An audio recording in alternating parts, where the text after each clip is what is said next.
the studio in the Office of Student Media at George Mason University. It's the Mason Cable Night Show with Cody Borden. With tonight's guest, the underwater hockey team.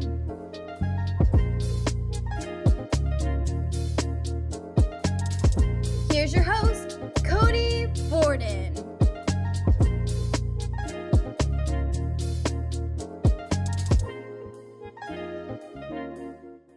Hello everybody and welcome to the Mason Cable Night Show. I'm your host Cody Borden. I'm so excited to get started with our show tonight. It's going to be great. We have underwater hockey team members Richard, Catherina, Holly Lane, and Will Miller that will be joining us in just a few moments. I can't wait to show you guys this sport. It's so fascinating. You guys are going to be hooked, I promise.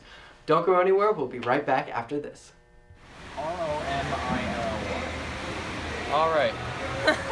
This is the debate that happens every practice. Sorry. We're back. I'm joined now by members of the underwater hockey team. Please welcome Holly Lane, Richard, Catherina, and Will Miller. Guys, I'm so glad you're here. How are you guys doing? We're doing good. Yeah, We're doing good. Yeah, I'm excited to... As you should be. This is going to be a lot of fun. Now, why don't you all quickly say something about yourself really quick and how long you've been a part of the underwater hockey team. Okay, so I'm Holly. I'm a sophomore. And I've been playing underwater hockey for a year, so I started last year at the beginning of the season. And honestly, it's not like any sport I've ever played. It's a lot of fun. I am a senior. I'm a history major with a minor in economics. I am the president of the club, and I have been playing for 3 years now. I'm Will. I'm a junior, and I've played underwater hockey for about 2 years, and I'm the tournament manager. Sweet. Now, for those that aren't completely familiar with the sport, what exactly is underwater hockey, and how exactly do you play?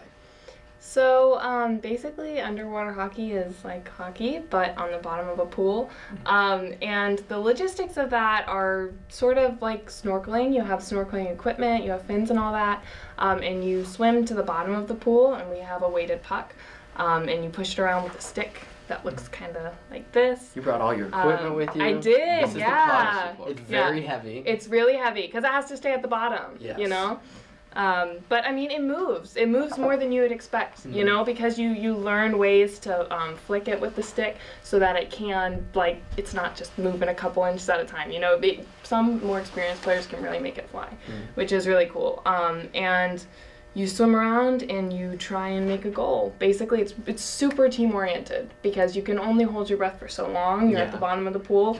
So when you're out of breath, you have to pass it, you know? So even if you're the best player on the team, you can't play it alone, which is what makes it really team-oriented. How do you communicate underwater? Oh my gosh, it's crazy. It's crazy. You don't. No, you get really good at being intuitive because you have to sort of always be looking around and being observant of who's around you. Some players will hit the stick on the ground if they're open for a pass. And if there's a foul that someone notices, everyone starts hitting their stick on the ground really loudly until everyone surfaces again, which is always kind of funny for, I think, the rookies are like, what's happening right now? But you get used to it after a while.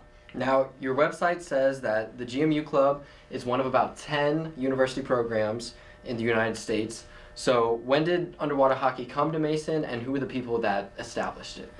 Underwater hockey came to Mason around 2003 to 2004. It was established by a couple people from a local amateur team that plays in DC. The head person who organized the team was a guy named Dave Sun. He organized the team, and he comes out usually about once a year now. Since then, the team has stuck around, and it has continued and grown into what it has become today. What's your favorite thing about playing? So, I don't know. There are a lot of really cool things about the sport. I would say the fact that, I've always loved the water. I've always loved to swim. And I think a lot of people come to it from, at least enjoying being in the pool, hopefully.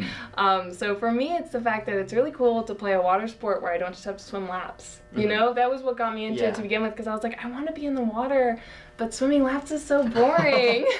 So it's like really a creative way to sort of get that opportunity, and you get to swim to the bottom and play with fins, but you're also doing like an actual sport. You have a goal, you know? Now, what's the hardest part about playing?